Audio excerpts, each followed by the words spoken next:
Oggi giornata nazionale della bicicletta, un mezzo ecologico su cui molti puntano in questa fase di riapertura dopo l'isolamento per evitare di affollare i mezzi pubblici. Ce ne parla Francesca Sancin.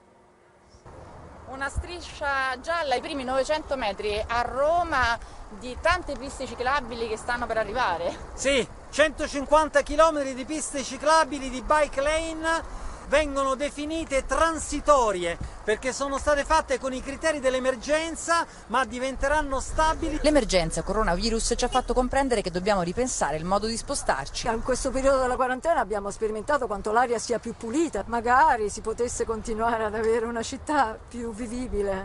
Ma per usare le bici in città servono percorsi sicuri e non sempre è facile disegnarli. L'idea è di collegare le periferie con il centro. Qui siamo in una zona piena di negozi, Viale Marconi, ma si può fare un percorso ciclabile qui? La ciclabile dovrebbe sorgere al centro, proprio dove stiamo camminando noi. Qui infatti c'è già la preferenziale sul lato del marciapiede, altro rebus, piazzali come questo, dove si incrociano bus, auto e tram. Pericolosissimo. Servono spazi dedicati, spazi riservati.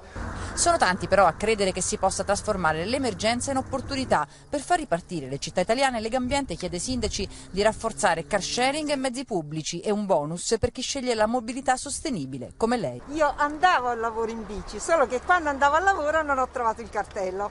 Adesso che sono in pensione recupero il tempo perduto. Adesso